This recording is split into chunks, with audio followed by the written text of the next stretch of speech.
Welcome everyone to another episode of LANCESCURV. I'm glad to be here, and I am just so, how can I say it, blessed. And many people will have an issue with that word because they say that it means be less. I'm not going to get into nitpicking so much with the words. I'm going to get more into the action. That's what I'm into, the actions. Because we can twist around words so much and make it appear to be something that it's not. When you go to a court of law and you have a lawyer, which we can basically say are professional liars, they can take absolute law and present it in a way to make a guilty man innocent. And that's not good.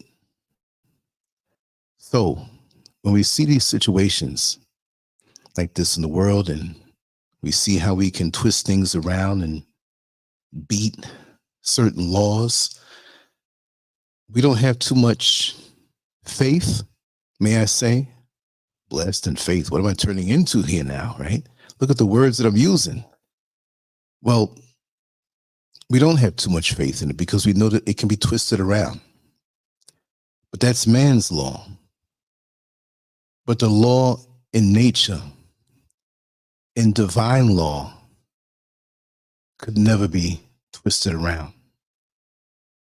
And I think I said it on a prior show, either the last one or 2 shows ago, where if you believe you can twist around the law of nature or one of the laws of nature, be my guest, because it may be a very fatal situation.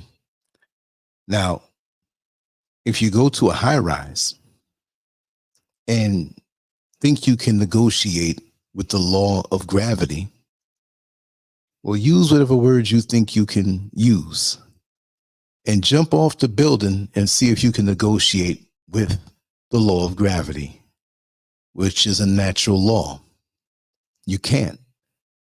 But man's law can be compromised.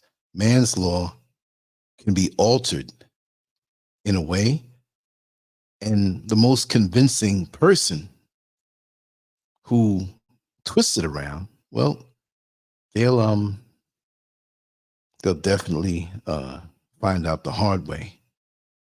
But with natural law, you can't do that.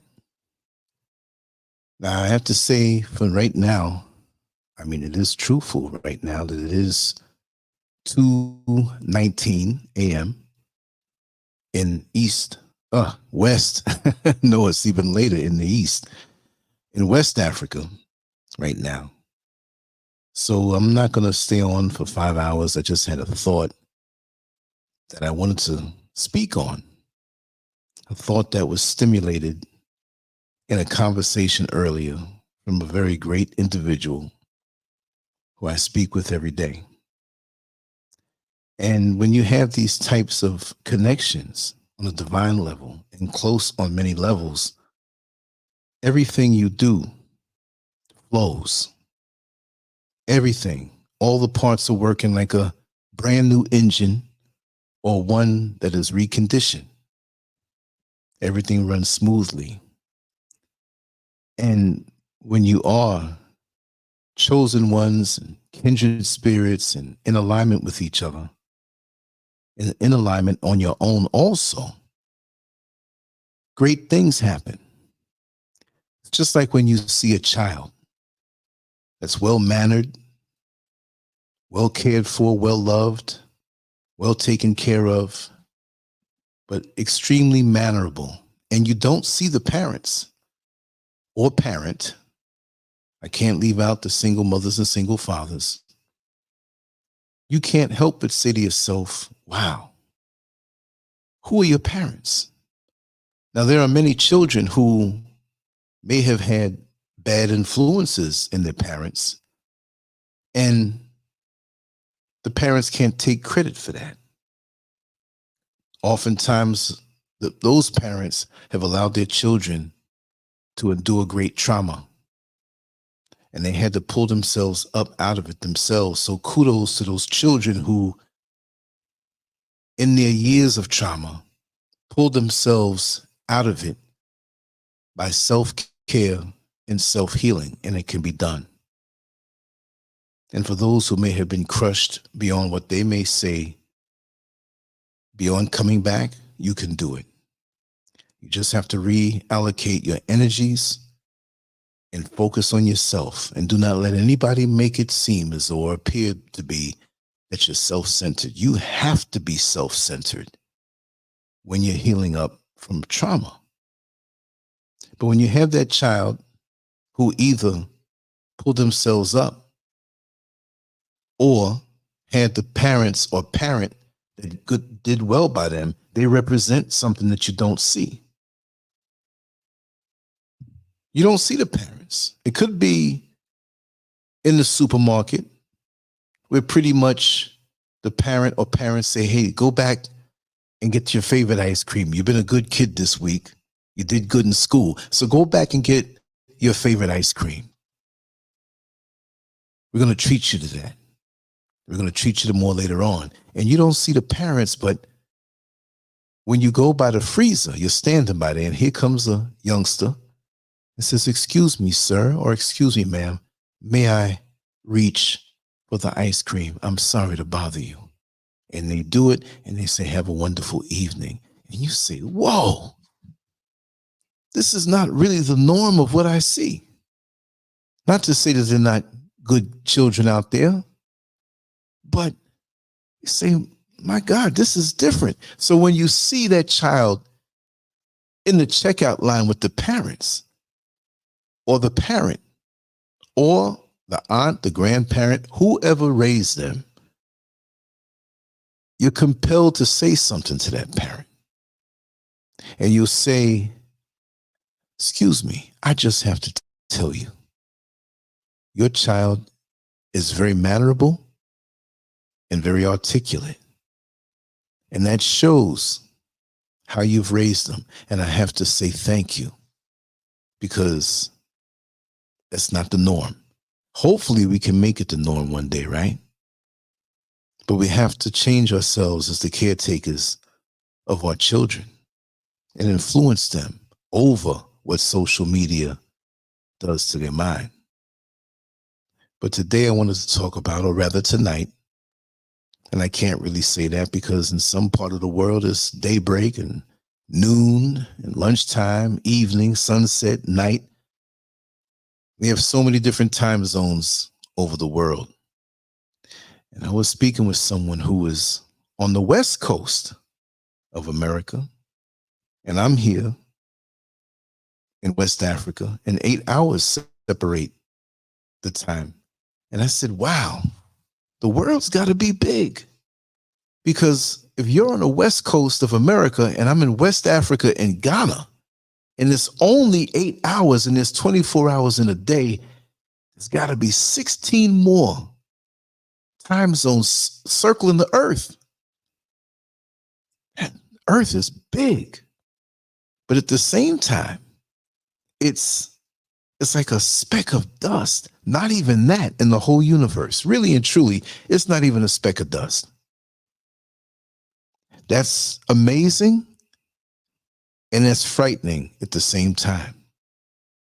It's amazing when you can see how much is on this earth and how much is important to us, the resources, and also those people who want to take over the world and feel so powerful over a speck of dust. Egos for something so small, but something so great and sustains us. So why don't we just sit back and just enjoy this ride and submit to the law of nature? But we've been tricked.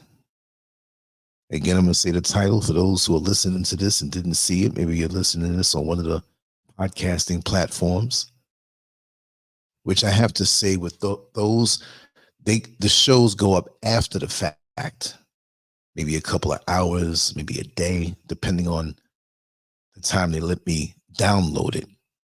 because I have to download this after it's done for me to put it up on Spotify. There's so many of them, and there's even more than I list, and I'll just flash it.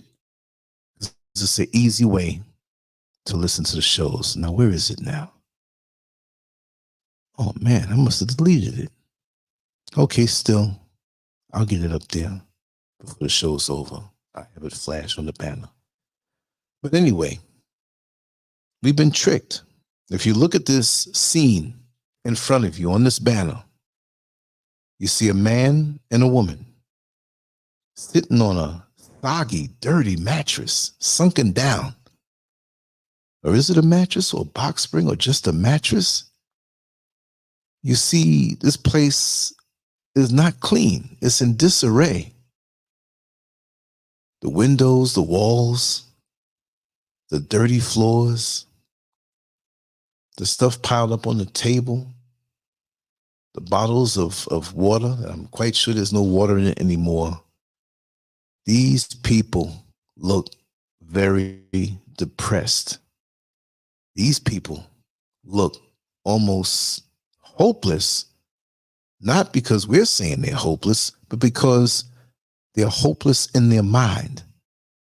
And their surroundings reflect the state of mind that they're in. Usually, when you see someone who is upbeat, who has hope, who has a goal and has dreams that they're running after, not running after, but going after methodically. I hate to say it that way because running means just chasing, or you're chasing something that's running away from you. Their place is not usually like this. This is real extreme. And this is why I had to create an image that reflected that. Because in reality, I have seen people live in this type of squalor, and it only compounds the feeling of hopelessness and poverty. And poverty can lock your mind in. And we have different types of poverty now. Poverty just doesn't mean a lack of money, because I've known people who have money, lots of it, who still have their mind in a certain place of hopelessness, and their place is still in disarray, living in squalor. But since we equate poverty with lack of money, I'm going to speak about that first. You know, there is no poverty in nature. So what is this that we're looking at? This is not nature. This is not the way things were planned in nature. Nature doesn't cost any money, but it's funny that what you pay for, and when you don't have the funds to keep it up in the artificial man-made system, you got to understand that it may end up not all the way like this all the time, but these people are so close to being on the curb from what I see, and their spirits are broken. Well, how can your spirit be enthusiastic in a system that doesn't feed you properly? And I don't mean just food. It's got to be dirty in there. It's got to be depressing. They're not going to invite anybody over. And this reinforces the state of mind that they're in. So it's a catch-22 situation. And I'm quite sure there were times in their life, especially before these two got together. Now, we don't know the situation, but I wanted it to be a married couple. And I wanted to show this type of scene. That when they first got together, it wasn't like this. This happens a lot in relationships. And usually before it gets to this point, somebody's leaving. I'm just going to stand up for a second, like I always do. You know, I used to be a bus driver, or as they call it, bus operator. No need to ask, he's a bus operator. We move this chair over. But like I was saying, it didn't start out that way. You know, it started out when one person approached the other. Usually the man is approaching the woman, and they have great dreams together. They have their own things they're enthusiastic about, and they have good times together. I'll keep it decent. But they have them kind of good times too, and that kind of makes it where it blurs the other things and the other attributes that they have to be successful. And they get into that part of it a lot, in the romance. And it feels good to fall in love. That feeling of falling in love, when it's real, oh yeah, it's beautiful. But sometimes we get caught up in the feeling and not the person. So we just love falling in love. Now that's a whole different topic. That's like a stimulant to the brain. We know people like that. They break up with somebody, another half a week, they're with somebody else, and I love them, they're the one. And when you go through this type of scenario and you stick it through, it shows that you're the real thing. You got the real thing going on. But why do we persist in pushing in these situations? Because see, for the most part, we don't know anything else. We don't know anything about nature. We don't know anything about healing. We don't know anything about bringing ourselves to a higher state of mind to be better and to be productive. Well, how can we? When we were brought up in the man-made engineered system, it's not going to teach you anything to better yourself. Now, I know that we all must transpire physically. Don't accept life unless you accept transition. It's just a fact of life. I was taking a shower earlier, and I happened to look at my reflection. And I said, oh man, Lance. I didn't say Lance, I'm just amping it up for effect. But I said, I can see the changes in my body. I can see the changes in my face. I can see the changes in my muscle tone. And it didn't scare me. It just let me know that time is moving on. And this is something that gives me a sense of urgency. Not because I want to go out and grow my hair out and dye it black, or go get those little blue pills to, enhance what I do. No. It made me realize that I learned a lot. I do have a modicum of wisdom to share. And this phase of my life is just as beautiful, and I would say more enjoyable, than when I had high levels of testosterone, when I had boundless energy, when I could do things several times a day and just keep going, where now it might be once and done. But my ego was not in that. And I'm so glad that, like a car or a truck or any vehicle that has an automatic transmission, it's a smooth transition into the next gear. But that's never going to come from the man-made engineered system, because the schools of indoctrination are never going to teach you how to truly live. So here we are. And I keep saying it, the engineered system. I want you to have that in your head. It's engineered by someone else who is envious of your potential relationship with nature, aka God. I'm going to say the word God. I don't mean it in the religious sense. I don't mean it in the European sense. You can call the creator whatever you want. You can call the system of creation, which is an extension of the creator, anything you want. But we're on the same page because we are spiritual beings having a human experience. So how can the human experience, which is so swift, kill our spirits the way it does when you look at a couple like this who didn't start out this way? It shows that they're mentally bound.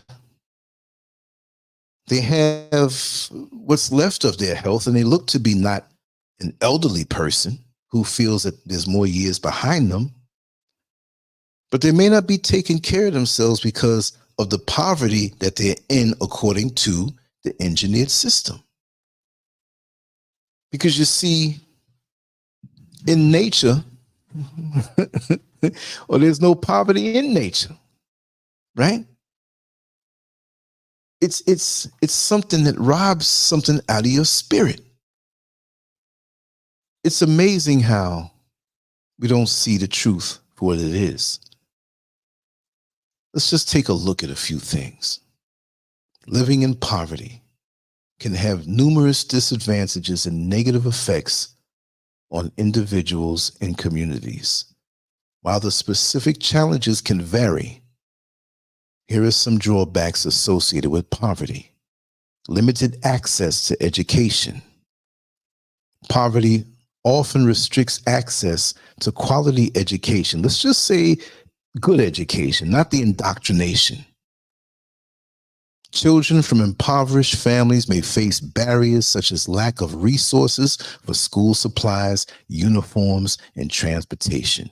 So we're going to get into the brick and mortar right here, and then we'll go off on the other things. This can perpetuate a cycle of intergenerational poverty. Mentally also, when you don't have the proper schooling, and I don't mean just the European thing, right? I'm just talking about overall. We can feel less than when we get next to somebody who has their act together and has an enjoyment to read a lot and a yearning to learn. That has nothing to do with school. I'll tell you, growing up, I'm a high school guy. Technically, some college because of the law enforcement academy that I attended. So that counts for that. But that didn't do the most of it. My parents kept me in books, kept me stimulated, not pushing it on me, but always kept me curious about certain things. So it's not just the school you go to, because we can have a lot of people who go to universities and so-called higher learning, but every other part of them did not rise higher. Like when they say the tide rises, all boats rise. Well, when they go to those schools of indoctrination, they may have that education to quote back what their oppressor told them to say back again on a test. And they get the degree, but they don't know what to do with it. And they don't have any awareness of how to utilize it aside from fitting into someone else's system that doesn't serve their community, right? But poverty will bring that limited access to education. Health issues. Individuals in poverty may struggle to afford health care, leading to a higher prevalence of health problems. Limited access to nutritious food, clean water, and proper sanitation can contribute to malnutrition and the spread of diseases. You see that? You get sick more. You're broke, you have no health care, but you gotta work. You go to work sick, you're breaking yourself down. We have food deserts in our neighborhoods, especially in Black neighborhoods in America, in other places, I would believe, similarly in the UK, right? So they're not going to get the nutritious food like when you go to Family Dollar or Dollar General in America. They'll have those places in place because they know that it's not nutritious food, and many of the youngsters will run back and forth all day every time they get $1 or $2 to get the sugary corn syrup, trans fats. I can't even call it food, right? Often GMO to put in their system when all day they should be getting something wholesome and nutritious and non-GMO. Clean water, what's that? Who knows what's in the water supply? You know, they dump so many medications, different people all over. And is it something that is cleansed out of the water when you can't afford to get bottled water, which is just as bad? I remember years ago when I lived in Orlando, And we had a whole house water filtration system. And I used to joke and say, my toilet water was cleaner than spring water. And it was because they had the charcoal and they had the other ingredients inside. And it was this 6-foot metallic tube that had all of these things inside of it. And the water would run through it for the whole house. So everything was cleansed. And when you took those filters out and you saw how dirty the water is or was at that time, I was like, man, you know?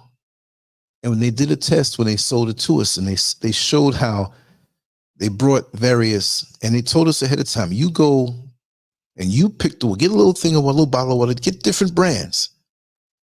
And they poured it through and showed how contaminated even the spring water was. Not to mention how the plastic affects everybody. It leaks out into the water, especially if you have that bottle of water in the sun or in a hot trunk of your car, and you go and get all this water, but you shop and it's in there most of the day that you're shopping. If you do that, make sure it's at nighttime or toward the end of your shopping trip and never in the sun, because that bottled water, the plastic, it messes with the hormones of men, and your estrogen increases when you consume this, right? So we got to be careful of the things that we're consuming. If we do that, and that's not just a poverty problem, that's just an ignorance problem. But good water is very important, okay? Housing instability. People living in poverty may experience inadequate housing conditions, including overcrowding, lack of heat or cooling, and exposure to environmental hazards. Housing instability can lead to negative impacts on physical and mental health, of course. You know, the money you make or the money you don't have dictates where you live. They tell you in America, and I'm picking on America because I was born and raised there and lived most of my 60 years there. They tell you you can live anywhere, but it's what you make that dictates where you live, because if you can't afford to live in certain neighborhoods and you don't have enough money, you're not going there. You might be allowed to take a walk through and wish that you lived there, but the money you get dictates where you live, right? And they say the overcrowding, that's not good mentally. We're made to be free, but not cooped up. And I'm not throwing off on anybody who may be in a situation where they can't afford more space, because I know for a fact, talking to friends of mine back in America, that the rents are so high for so little in the bigger cities. And it's increasing more and more and more. And the funny thing about it is you're not even there half the time as an adult, because you have to go out and work to make the money to pay for a place that you just laying your head down in, and it's not conducive to good mental health. It's something that is just inhumane. Lack of heating and the cold. You know how cold it gets in Chicago? When I went to Chicago many years ago, it was the summertime, so I would never go there in the wintertime. And I know New York is a cousin of Chicago, and I know how cold it gets in the wintertime. I know. I remember one time I had to take a number one, and I went over in the alleyway and urinated, and it came out in ice sticks. No, I'm just playing. It just felt like that. A private parcel was like, put me back in. It's too cold out here. You know what I mean? But yeah, that's terrible. You go home and it's colder inside than it is outside. How do you sleep in that? Then we have people who get the artificial heaters and they may cause a fire. I'm just going in on some things because some people will say, well, you know, I grew up in poverty and it was okay. I don't know anybody who was okay with what I'm listing out here. And you're better off, and I'll get to that part later on. I won't jump the gun. But you might have limited employment opportunities. Poverty often correlates with a lack of job opportunities and low wages. Limited access to stable employment can make it challenging for individuals and families to escape poverty. Maybe you didn't have adequate education. Maybe you didn't have the certification to get a better job. Maybe it is an entry-level retail job that you need, and it's no crime to work, because I'll say one thing: all work is edifying. All work is edifying. That's biblical, but it doesn't mean that you have to stay there. And when you have to stay there, when you know you can do better, it hurts you on the inside. Because I know, and I'm not saying I'm better than anybody else, but we all have the seeds of greatness inside of us, right? We all do. If you say you don't, then there's somebody's been teaching you the wrong thing. I don't care if you are developmentally delayed, meaning the word for that in the past was retarded. That's a harsh word to say. We use it and we say it on each other, joking and trying to insult each other, but that's a harsh word to say. But there's not anyone who was born who can stand up on their own 2 feet, who can communicate. Basically, we may have more challenges. We may have a propensity for something else, different talents. We can't say one talent is more than the other, because I know some people who are developmentally delayed that have some wickedly wonderful things that they can do that I could never think about doing. I know a brother who you can tell him the date that you were born, he'll tell you the day within 3 seconds. I don't care if you said, oh, I was born September 16th, 1927. He has the answer. Now, maybe that's something that he can't translate into a money-making thing, but he's technically developmentally delayed. And there are other things. We have people who are dyslexic, and there are other conditions that I don't know officially how to announce them. I mean, I could research in front like I know, but you know exactly what I'm talking about. You know somebody who might be technically the 1970s version retarded, but they do something like, whoa. So the more you are maybe that way, is the more there's something more specific that you can do. And that's innate. You're born with that. But those of us who are a little more advanced that way, we have all kinds of talents and abilities, and we just don't get into it, because I'm telling you, poverty will kill your spirit where you don't even pursue. And like I always like to say in lots of my past shows, if you are concerned with the next month's rent or your next meal, if you're thinking survival, you can't go after your dreams and your goals. You can, but your mind is not there 100%. You see what I mean? If you're thinking, oh man, I don't have enough money to get the next meal, well, you're not going to sit there, because your stomach is going to talk to you. Your circumstances are going to talk to you. You got 6 more days to pay the rent with an aggressive landlord. And you say New York, you can play the rules in the game and live there for a year in the place and not pay anything if you go to the court and play the game. But there are other states and other cities across the country where, trust me, you get out of there in 3 days. Trust me, it's different. And I've known people who have suffered through that. Like, wow, I moved down to Florida and it was so different. You can't play that New York game. I had a tenant one time when I was in New York, and he tried to play that game with me. But see, I had lots of friends that were very intimidating. They paid him a visit. He was out that afternoon. Now, we weren't bullies, but they just looked at me. No, they love me very much, my friends, and they took care of business for me without putting a hand on them. But yeah, I'll tell you what we did too. When the guy was gone, he was telling me, oh, I know the law. I can stay here for a year if I want to. Not to get off I'm going to tell you a little interesting story.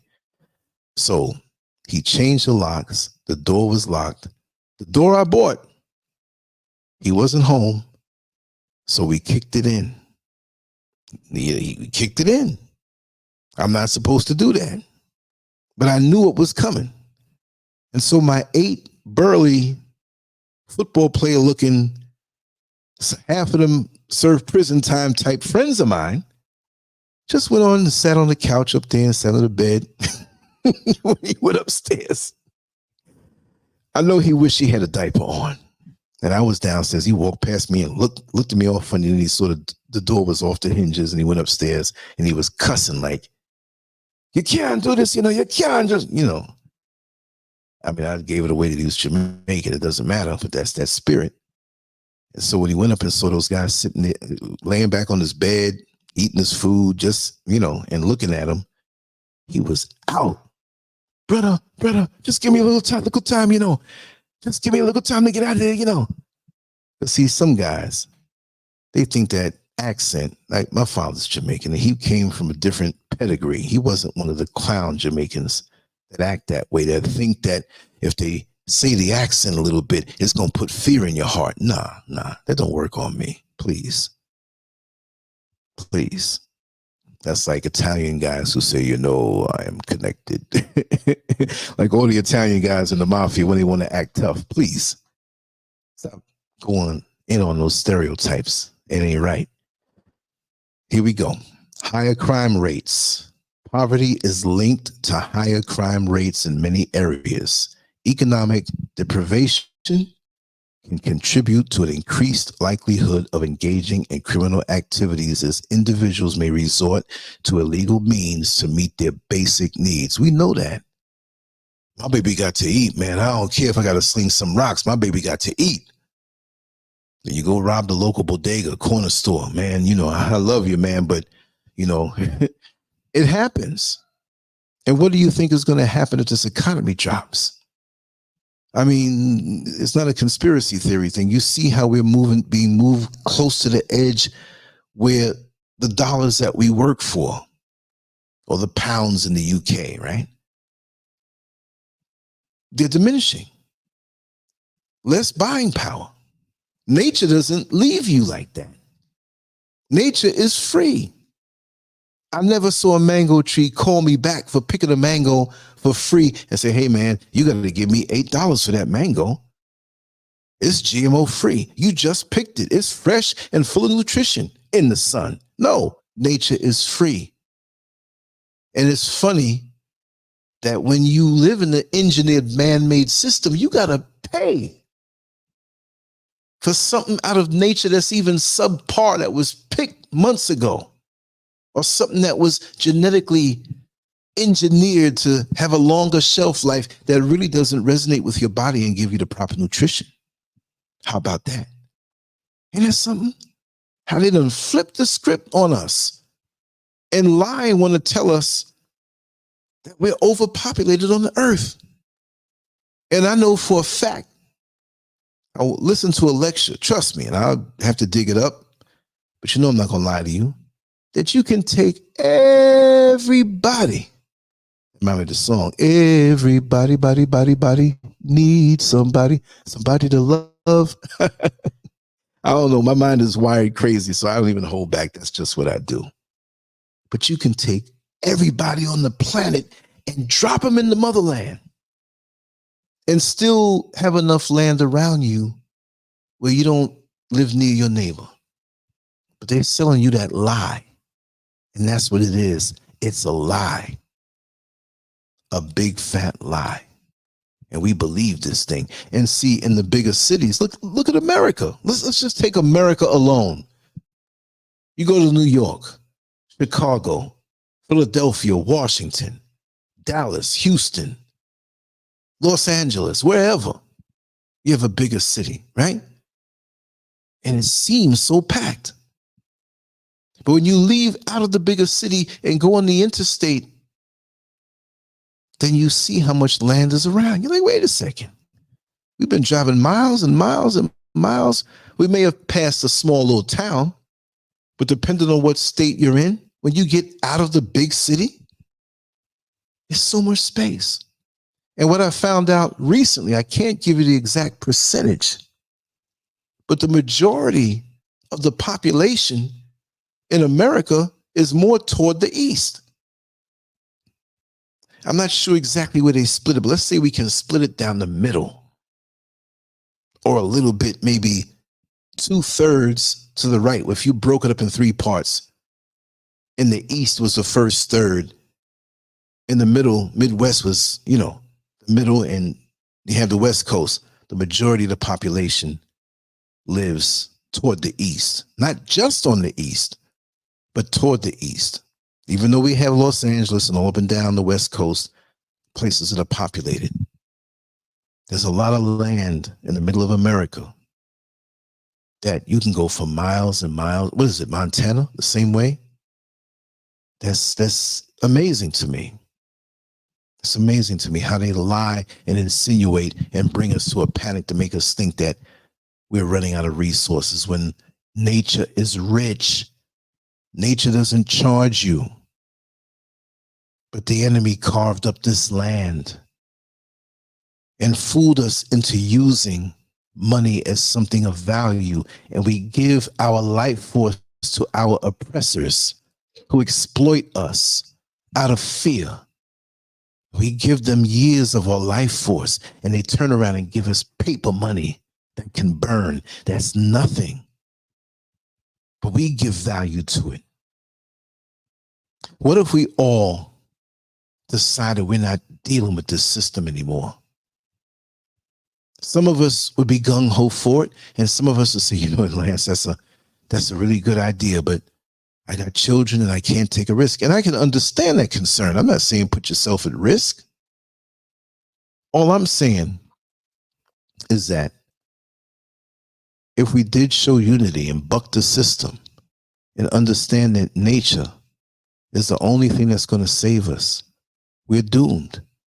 And while many of us may not end up like the couple on this visual, even if we have a modicum of riches, a lot of us will still be under the gun and stressed and trapped into something that basically is an illusion. I'll go as far to say that it's an illusion, right? It's pathetic. Next, limited access to nutritious food. Affordability and availability of nutritious food may be compromised in impoverished communities. You just spoke about that, leading to malnutrition and associated health problems, diabetes, obesity, which brings on so many other things. The malnutrition. I'm not saying that we can endure being malnourished, but I know for a fact that at certain points of a child's development, you got to have prime nutrients. You got to have real food, because those formative years, what you do or don't do in those formative years on a nutritional level will follow you for the rest of your life. Come on now. We've seen people who come from countries that they were impoverished and they were malnourished. And we see them in America when they come. It doesn't have to be Africa, y'all, because, we got a lot of food over here. That's a lie. You'll see a war-torn nation in Africa where they don't have the access as much because there's so much war going on. And it's stimulated by the oppressor. It's always that oppressor feeding into both sides and giving weapons on both sides so you can knock each other off so they can get the resources. And here they come with their cameras trying to portray themselves as the saviors at the same time. Hence the late night commercials with an African child with the big belly and all the flies around their face.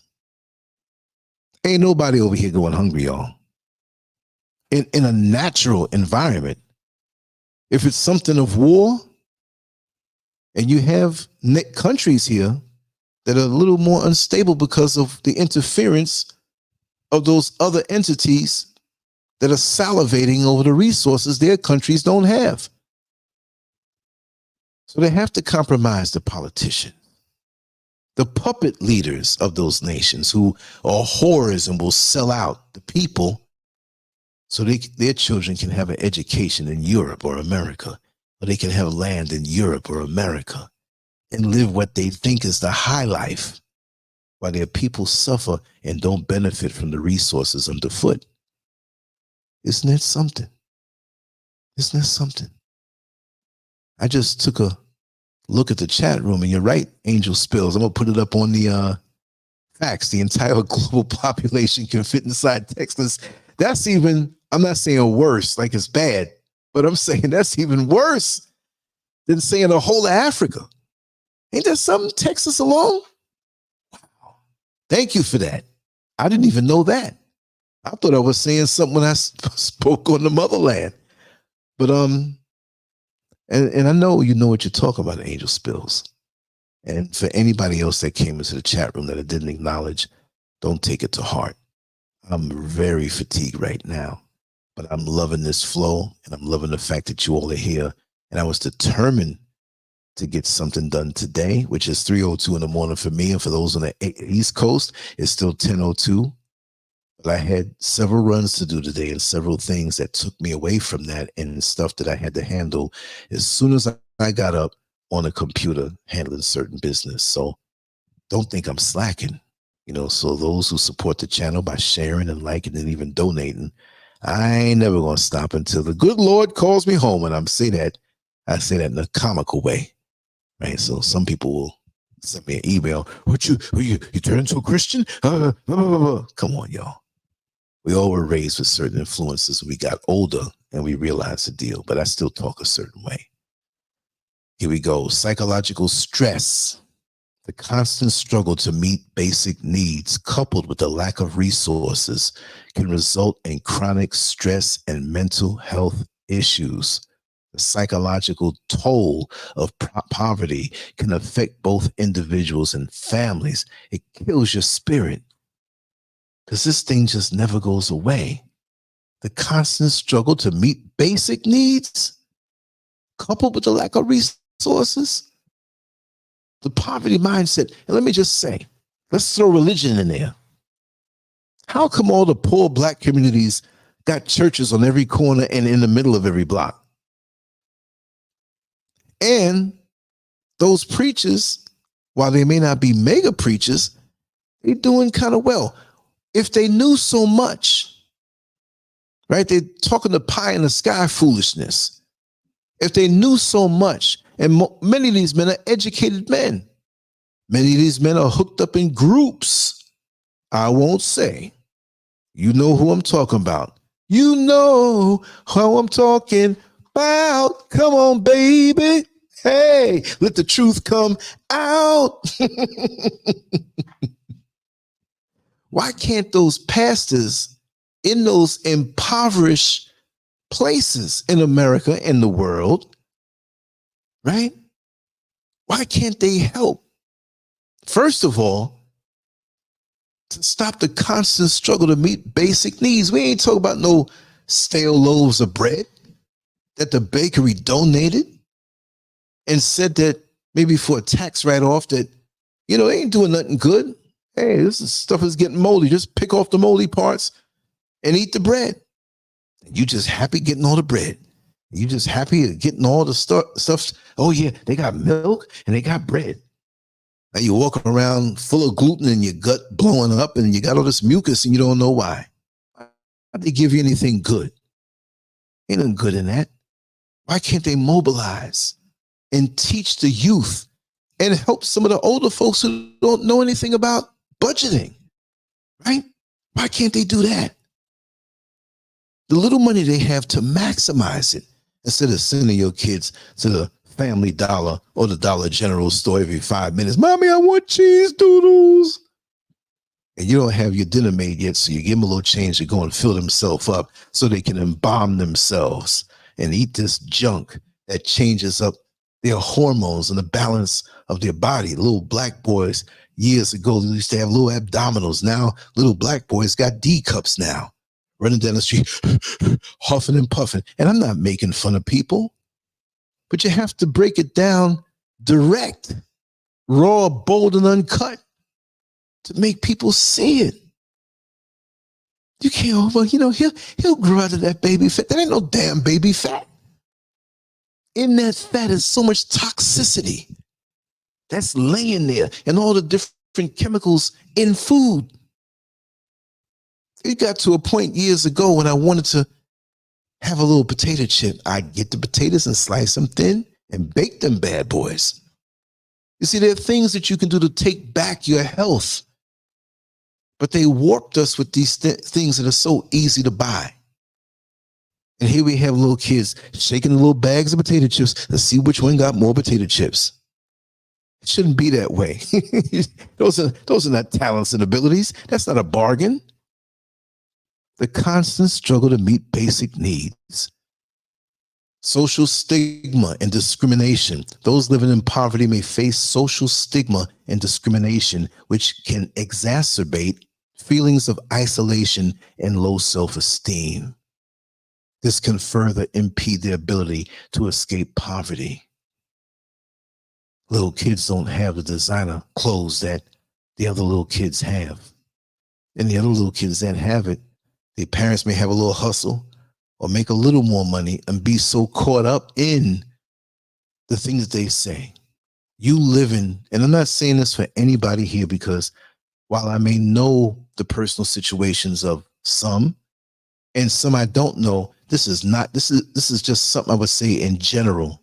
Anyway, you got them parents or parent, mother or father, who will tell you, yeah, we might be living in the hood, but you know what?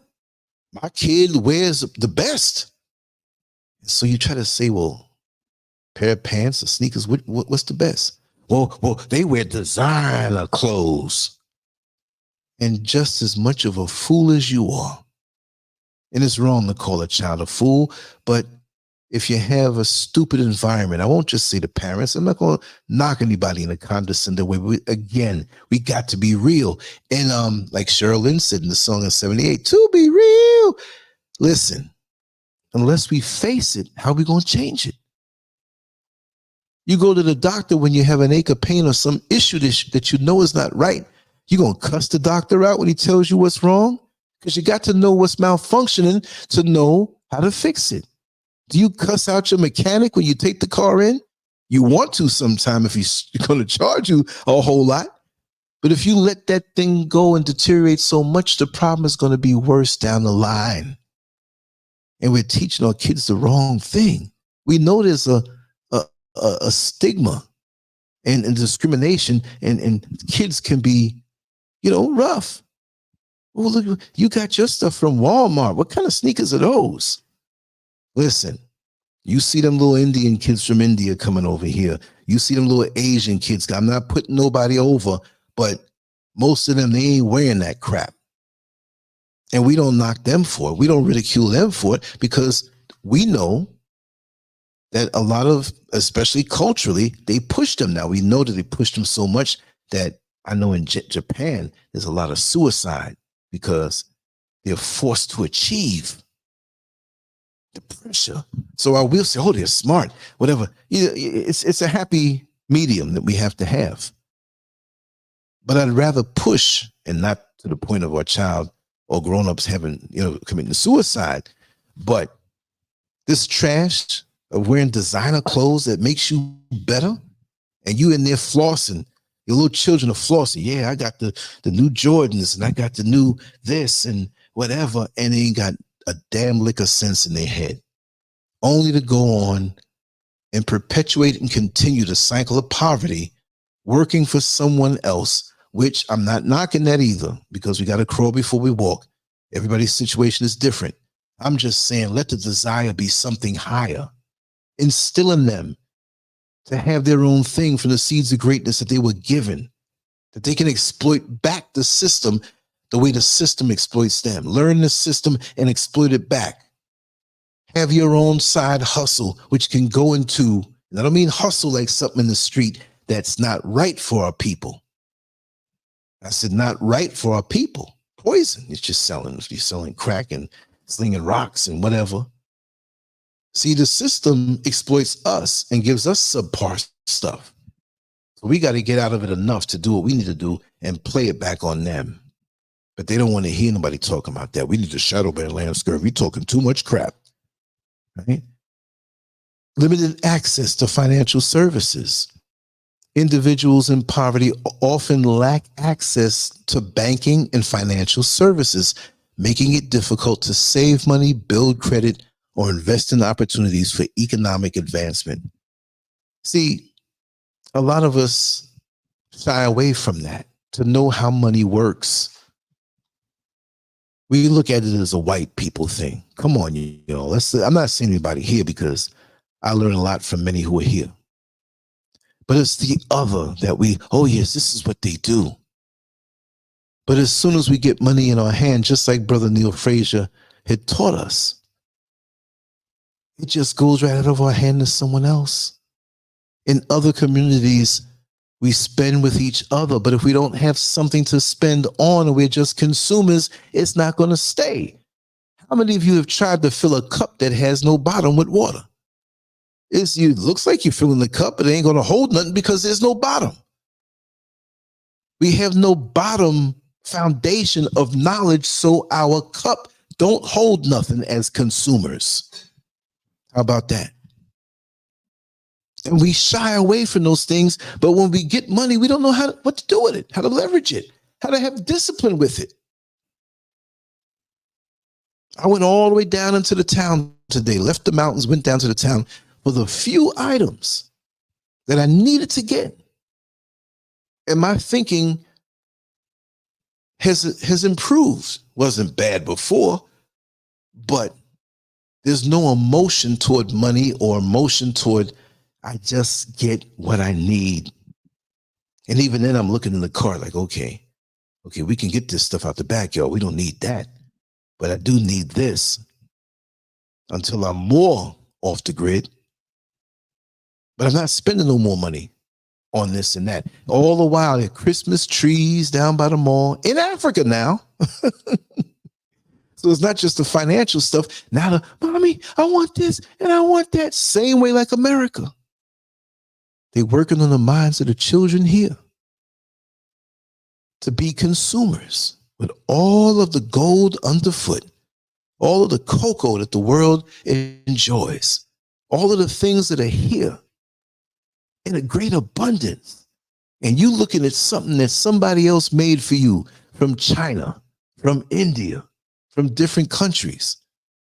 And they're getting the benefit of you spending your hard-earned money, no matter where it is, but also in the motherland here with so many resources that those same people that are selling you cheap shit, they coming on en masse and taking parts for themselves. Certain mountains up here near where I live, you have a lot of Lebanese living here. And they ain't hanging out with us. And I can't even say us. I'd like to say us, but many of my people here look at me like a foreigner. I understand why. But they bow down to those who don't look like them. The Turkish, the Lebanese, the Chinese. Now, I'm not saying they're taking over Africa like many people so ignorantly say, but they have gone into industries with unity of their race and exploited for their benefit and to take it back to their country. Why can't we think that way? We have so many people romanticizing. And I know I'm going off topic, but I know you'll like when I do that. Romantic, the motherland. And all they can do is throw in some kente cloth and an ankh, a kwaba. That means welcome when you're in Ghana. You come to the airport. Oh, Akwaba. Welcome, my brother. 50 million cab drivers around you trying to get a good fare that's going to be inflated. And you sitting here, oh, yes, I'm in the motherland. But you bring in the same shit from America that you think you can purge yourself from just by moving here. No, it don't work that way. Like I always say, if you move from an apartment that was full of roaches to a house or another apartment that has no roaches, and you realize when you get to the new place, there's roaches all over the place, and you say, wait a second, I thought there were no roaches. No, there were no roaches there. You packed your boxes and roaches was in the boxes, and you brought the same roaches with you. Roaches went around to, ooh, I like it here. Bigger fridge, that means we can get them crumbs that's under the fridge because that's all you can eat. That's golden corral up under that fridge for the roaches. You see what I mean? It don't change just because we change lands. You got to change your mind first. See, my mind was changed for decades concerning America, people thought I was a nut. He ain't never gonna go there. They used to say in the comment section after I came back from the first trip, yeah, that was a trip. He could visit. Anybody can do that, but he ain't got no money for no plane ticket. He ain't got no money to go out there and buy no land and build no house. Where are y'all now? Where are you now? I'm not bragging or nothing like that. I'm just saying, don't knock a person because they may look like you and you have a lower vibration or a lower mentality. So you think I think like you? I'm not saying this to anybody in the chat room or anybody I know, or I'm not saying this in a condescending way. Because a lot of us talk this stuff. And I know I'm a trooper. I'm a trooper. I'm a trooper. And if I say something, it may take me a little longer, but guess what? I'm going to get there. I'm going to get there.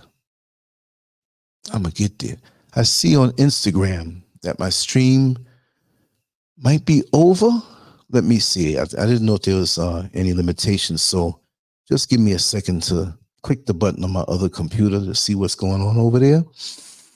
In the meantime, it's only going to be 90 seconds, but I don't want no dead space. So I'm going to hit the song, the Right Now LANCESCURV Show theme song, which will probably change soon after I get tired of it, or you get tired of it. Just give me a second to come.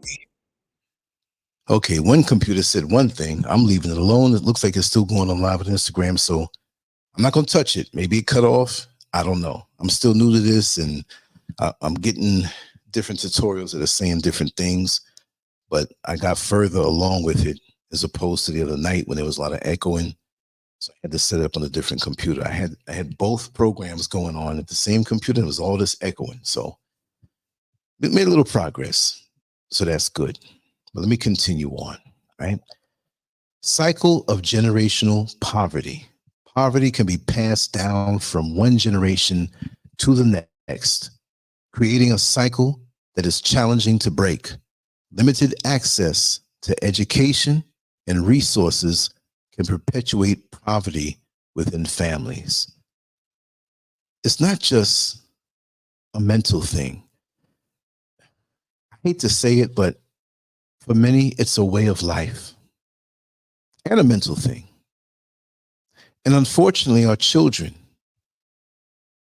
when this is all they know, and we talk in a way that reinforces the poverty, even when you're working hard, there's some people I know, and I know them personally and real good, and I got a problem with how they talk.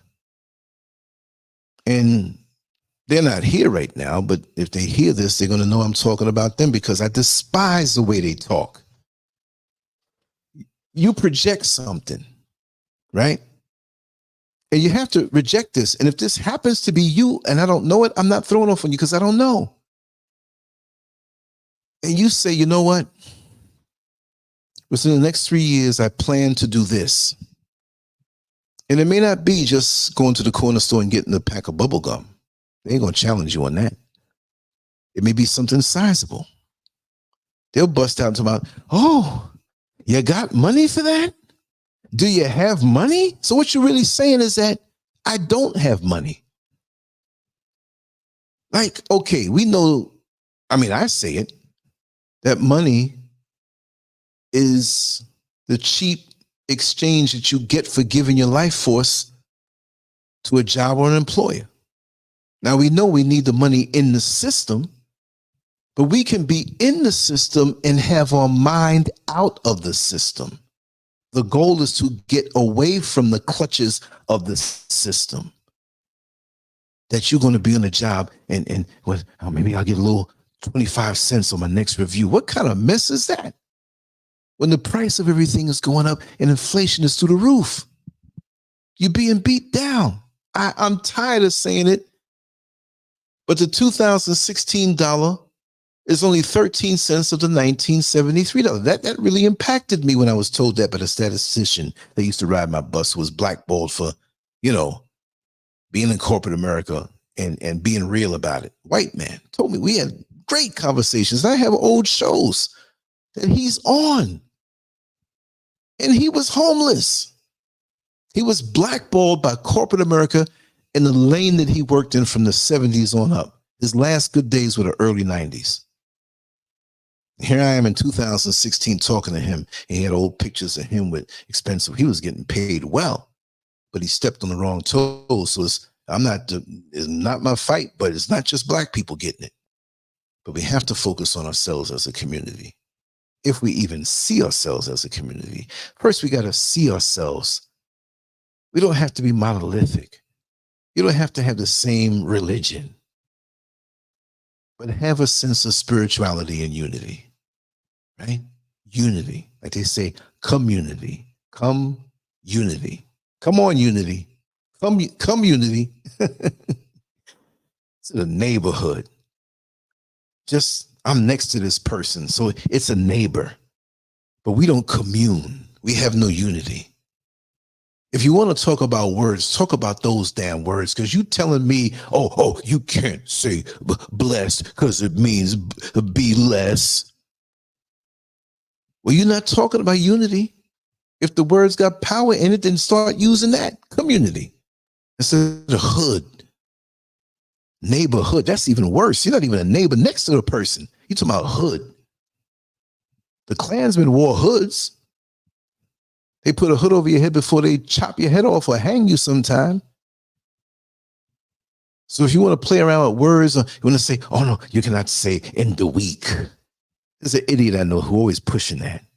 Couldn't string two sentences together. You can't say in the week. You must say in the strong.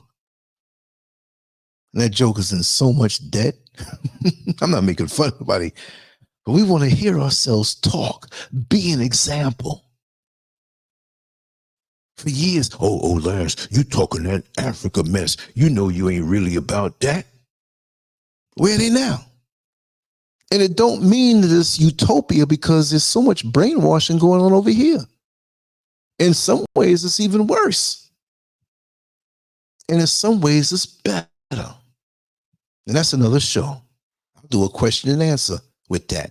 And I will say it officially. And it's not going to happen now. I don't put out stuff I say I'm going to do and don't do it. You know, I don't like that. But the plans are, on my side, it's locked and solid.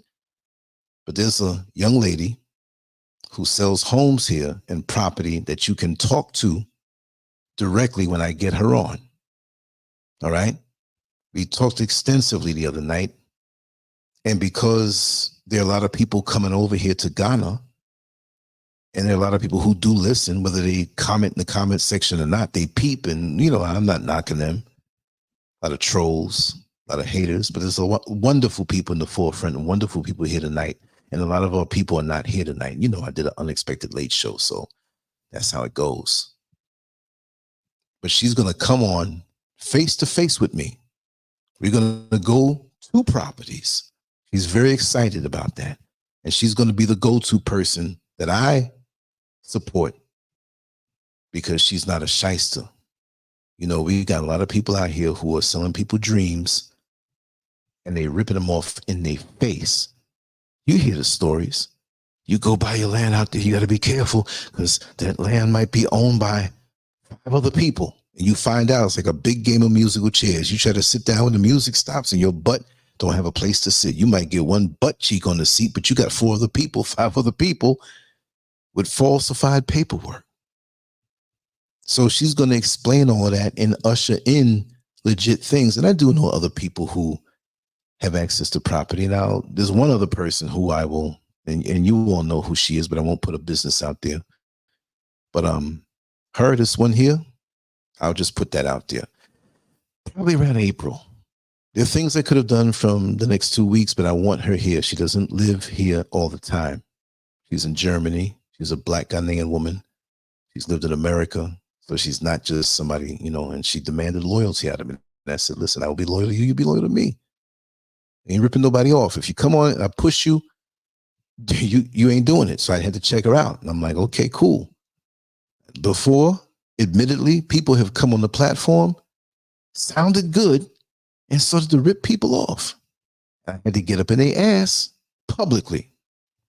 I didn't say their name. I don't do that. But I said enough of the coordinates of who they are. You're like, oh man, that's who it is. And I invited people to come on and blow them up. So if you come near me, I have to vet you for anything now, even doing a show. I'm not going to let you on too easy and bring in your Cash App and you run with other people and get me. And you just want to use somebody and you fraudulent. No, playing games. I don't do that. There's going to be a serious thing here. Serious thing. And if I catch you being fraudulent, I catch you in something shady, even before you come around me, I'm dead in it. You ain't coming on. Cleaning the house. Like I said, I'm not bringing certain things in 2024. No, let the trash stay where it is. I don't need it. I'm doing so much more better now than I was before, even just recently. So go on, be butthurt and sit around. Hey, Lance this and Lance that and Lance that. No, I don't care. You don't care to come and try to destroy somebody's platform like termites. You know, termites will have you fooled. You living up in the house. Yeah, man, it's just nice and secure here and the whole roof falls in. Nah, y'all ain't doing that to me. I'm focused on the good people. But here we go. There's an advantage to being in nature. But we don't realize that because we're living in an engineered world, right? I'll say living off the grid to say the extremes. While one may not want to be off the grid completely, and it takes time. Not only if I gave you $1 million or $2 million to set up everything where you can get your water from the well, that's pure spring water, ain't no plastic, bottles leaking in, and you get your solar power and you get enough land to grow all the fruits that you want and the vegetables and the things that come up, yams and potatoes, all of those things. And if you want to have a chicken coop, that's on you. If you want to do that kind of meat, whatever, I'm not knocking you. You find your own level, right? But if I gave you that and you don't have the right state of mind, you ain't going to do right. Because you may still have an addiction to the engineered system that you can't let go. Like I said, there's a lot of bad people for us out here that may be good lovers behind closed doors. And we know they're bad. We know they have a lot of toxicity inside of them. But guess what? 2:00 in the morning, you feeling lonely. There are people interested in you, but you're not interested in them. That person that's bad for you, toxic for you, discouraging you and maybe putting their hand on you. Oh, just this one time.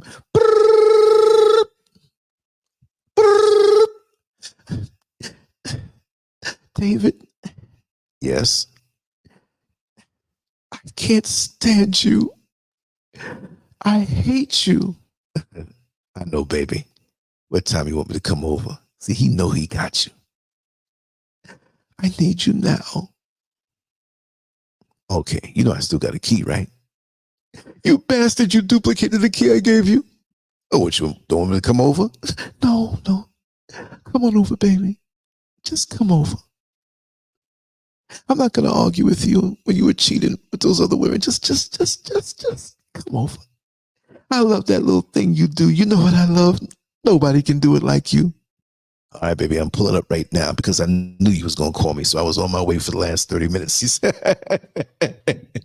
I love them scenarios, right? I can pop 1 million of them. Tyler Perry needs to call me because I can help him with some creativity, right? I don't think I'm all that. But yeah, living off the grid in nature has several advantages, and people choose this lifestyle for various reasons. Self-sufficiency, living off the grid. And again, when I say living off the grid, it doesn't mean you have to all the way be there, but you have to speak the extremes to know what you can take from it. If I just said, oh, live 10 miles out of the city, you still, stuff jump off. You got chaos around you. But living off the grid allows individuals to be more self-sufficient. They can produce their own food, generate their own energy, often through solar panels or wind turbines, which is a wonderful thing. Oh, the wind turbine is a wonderful thing. I'm looking into that. Can't afford it right now, but I'm looking into it. And manage their own waste, reducing dependence on external resources and infrastructure. Connection with nature. One of the primary reasons people choose to live off the grid is to have a closer connection with nature, away from the noise and pollution of urban life. individuals can experience the beauty and tranquility of natural surroundings, fostering a deeper appreciation for the environment. I'll tell you, that's the truth. Reduced environmental impact. Off-grid living typically involves using renewable energy sources and sustainable practices, leading to a lower environmental footprint.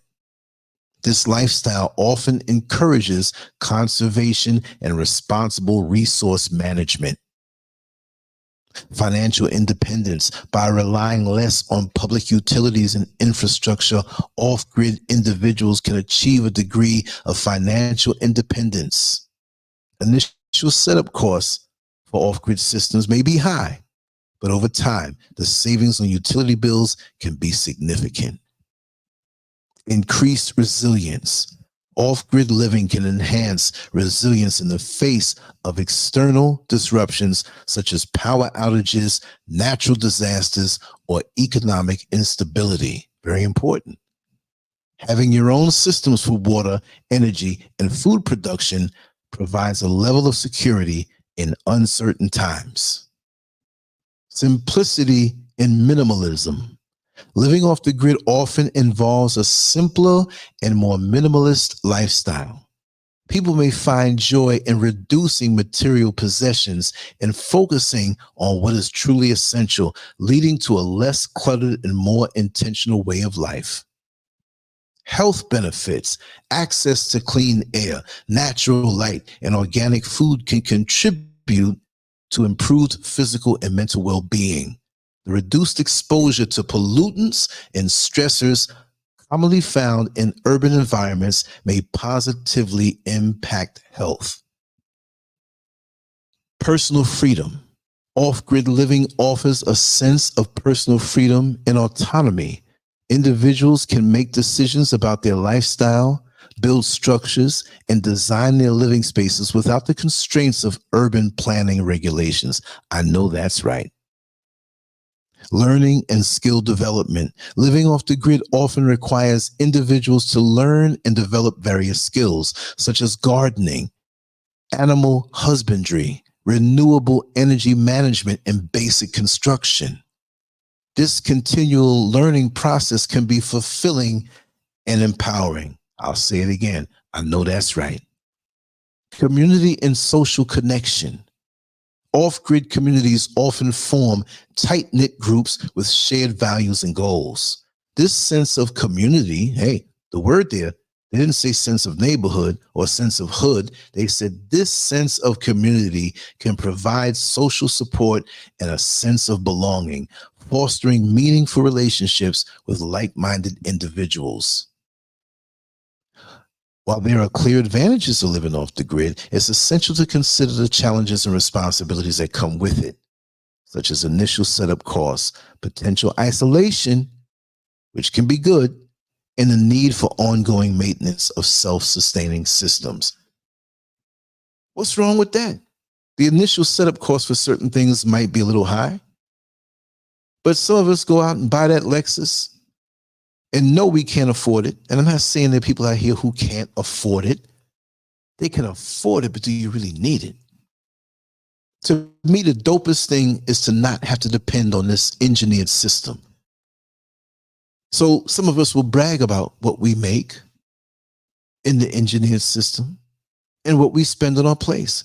Well, you know, I spend $6,000-7,000 a month for this apartment over here, but you know, it got a nice view over the river, and you're in the system.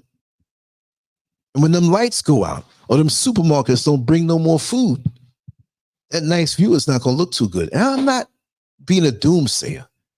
I'm just a person who thinks of potential things and likes to circumvent those things. If they never happen, I'm all right with that, because I want to live the way I want to live. My thing is, whatever amount of overhead it takes you to live, right? This is my biggest, and I won't say fear, right? I won't say fear, but say it takes $3,000-4,000 a month to run your stuff. Some people say, man, what you talking about? Only take me $2,000. Whatever it may be, it could be $1,500, might be $6,000 or $7,000. Don't know. But whatever it is, you can reduce it. The challenge in my mind is if it took $5,000 or $4,000 to run my life, right? First of all, I'm not going to be comfortable, because if I have a job, I'm going to say, well, what happens if I lose the job? That's a pressure now. That even though you're making it and you're handing it right on out. Some people will accrue because they budget correctly, right? If you're the smart kind, and you save and let it compound, and maybe you get into certain investments or real estate or crypto or whatever it is you think it is that's going to bring you back more of a return. Remember, I don't know, at 60 years old, I think I got like maybe my mind goes back 100 years. I don't know.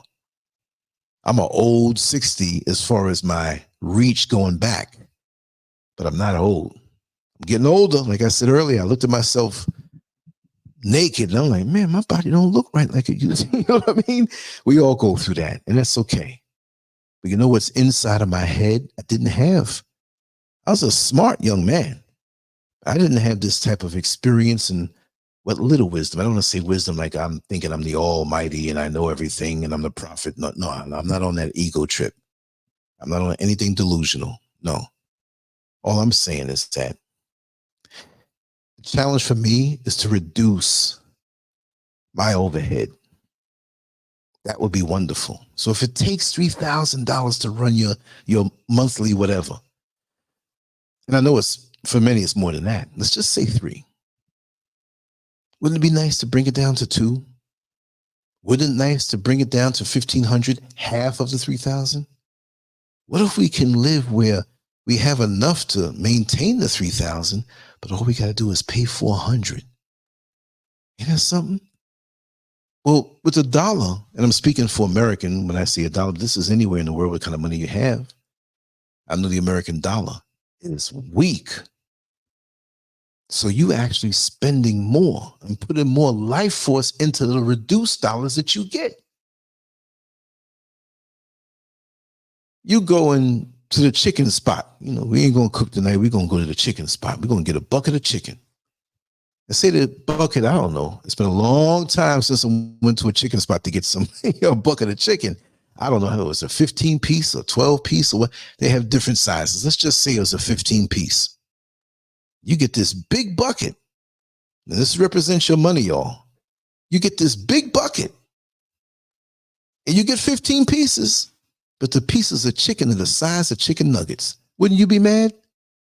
Of course. You want that bucket full. You don't want no little chicken nugget, McNuggets or nugget size of chicken. But that's what your money is right now. And most of us don't even realize it. So we have to do more to get less. Not even more to get the same, but more to get less. We're doing more, and even if it is the same, like that old janitor who after a basketball game at the high school auditorium, he has a push broom, you know, big wide push broom. Sweep up, you know, they drop cups behind the seat and candy wrappers and maybe a little water spill, you got to mop it up. But he has a wide push broom. One of them wide ones, it's commercial. And the bristles on there, it's sharp. You don't want to get smacked with that. But imagine on a financial level in comparison to this analogy I'm about to say, imagine he had a push broom the size of a toothbrush. He's got to do more to achieve the same result. And this is why a lot of us are stressed, because we say to ourselves, I'm making the same money, but it seems like I'm getting less, but it's so gradual. It's like that lobster or that frog in the cool water that got a flame under it, and eventually he's going to be boiling, but he's chilling. And after a while, oh, the water nice and warm. But you realize you're going to be a meal. And we're food for those people who are in position to exploit us and oppress us and use us in their engineered system. And they know that there is no poverty in nature. And those people who are exploiting us, They may have a home in the urban areas, in the inner city, in the affluent neighborhoods, because they want to physically be close to their plantations. What slave master doesn't want to be close to his plantation to look down on his slaves and say, yes, they're working so hard. Look at them.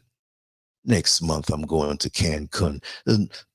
After that, I'm going to Hawaii. I'm going to call back and see how much the office makes money for me and my constituents. And you got to turn around and ask him for a day off. And you got to wait a year after your 90-day probationary period to have a week off. You're not in control of your destiny. You're not in control of the artificial construct called time. You're not. You ain't in control of nothing in that system. Now, I'm not throwing off and saying, nah, I got out of it because a great part of my life is still in the system. It ain't no cut and dry where I'm just got it all made and got it all together. I'm not there yet. It's going to take me a couple years to get there. I'm just telling you how it is. I've committed to this. But I made it this far. And I see the finish line. And I see everything coming together. And even though you feel the fatigue in your leg when you're running that race, and you feel like, wow, I could make a decision to quit. And there's some people that might be ahead of you slightly, and some people who might be behind you in that race, but you're not racing them. You're trying to defeat yourself and the limitations that you have put on yourself, because you're concerned of the time in that race. You might be third place. You might come in first place. You might be dead last. But every race that you run, you have to make sure to improve your time. And if you keep on doing that and focusing on yourself, you're going to win the race. But if you run in a race looking sideways, oh, they got a car and I don't, or they got this. No, you can't bring that mentality where you're looking to ascend and defeat the system that oppresses the most of us. I'll tell you this, there's no poverty in nature. Nature gives freely. The air we breathe and the carbon dioxide we give back to the plants. It's an even exchange. Not to be disgusting, but when you take a dump out in nature, the soil appreciates it for the nitrogen and the nutrients and the things that will help those plants to grow. And that's nasty, but you go to Home Depot and Lowe's and buy cow manure, don't you? And you put it in your garden, put on gloves, and it's dried shit. When you see dogs cock off and piss on a fire hydrant, really they're pissing on the tree in their mind. And the urine goes down into the soil and helps that tree to grow. Nature doesn't waste. When you see the leaves in the fall, for those who live in the colder areas and you have more change of season, you see the leaves turn brown and wither and fall down to the soil.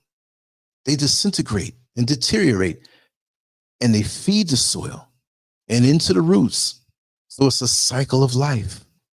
You can't have no cycle of life in the concrete jungle. You can live there, you know, but what do you do when you have that week off? You want to go out to nature, because that's where you can vibrate. And when you go to nature, it's something that comes over you. Oh man, I need more of this. It de-stresses you.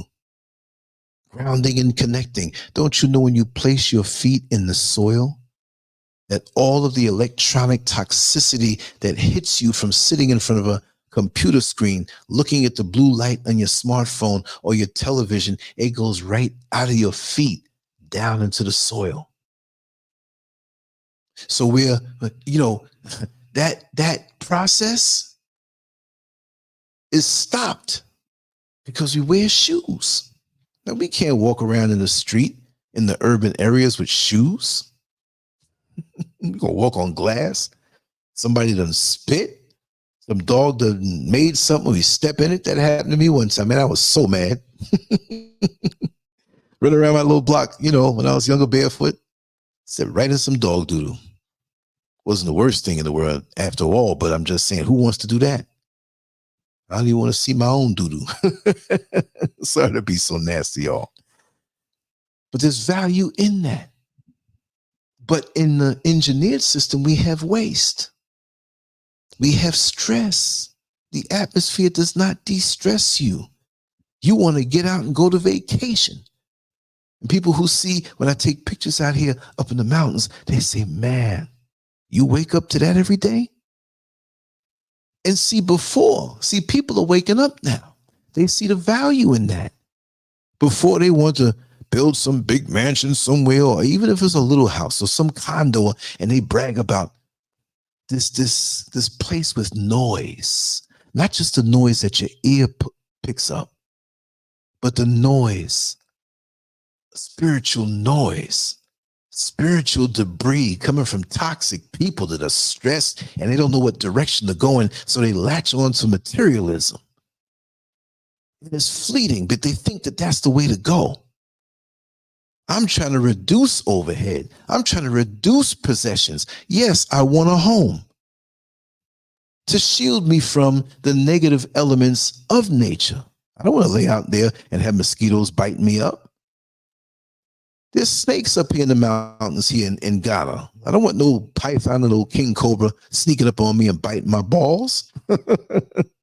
It would do that to me too if I was vulnerable like that. I don't have good luck with certain things. Mosquitoes done got my balls. Bees done got my balls. Look, I'm not trying to risk a snake because I know the snake is not the, we're going to get Lance's balls. I'm just trying to be funny, y'all. Balls are a way of life. Balls, if it wasn't for balls, we wouldn't be here, wouldn't it, right? Sexual shake and bake. Chicka, chicka, chicka, boom, she's pregnant. But yeah, nature. You see, when you set yourself up right with nature, you can't tell me that if you took you in an extreme urban situation and took you and put you in an extreme nature situation, you can't tell me that the natural would not bring you more years of life and better health. Just don't let a snake bite your balls. You out of here quick. But it's all how we look at things. It's all how we see it. And we've been fooled from young, indoctrinated to see things a certain way. When you have peace of mind and you can vibrate, like right now, I'm hearing the crickets and I'm hearing animals out there obviously having sex, obviously just making noise and vibing with each other on different levels. I don't know what these animals are. When I go out in the back, way in the back in the time, no, just way in the back, like, it's funny, in nature, a lot of these things that are out there making noise, when you walk in nature, they right there, they might be sleeping, they close to you and looking at you. But when nighttime comes, you hear how much. There was on Kirkman Road, what was the other cross street? It was just a few blocks up from Valencia College West. And I used to drive a bus, the 21 route. For years, I drove that route. I knew everybody on that route. Everybody knew me, whether they spoke to me or not. There's a young lady riding with me up front. She used to hang with me. She didn't like the guys who were hitting on her in the back of the bus. So, Lance, can I stand with you up here? I said, sure. Intelligent conversation. Used to love a company. And there was a little forest patch to the left on the inbound route, right before we turned, 2 blocks down from we turned where Walmart was to go behind Valencia College West. And I missed that route. When I come to America, I wish I could just come on like a cameo and say, let me do this for the day. Hey, where you been? Well, I don't even know my name. They used to call me 21 because of the 21 route so much. Man, you the best 21 driver, man. You get us here fast.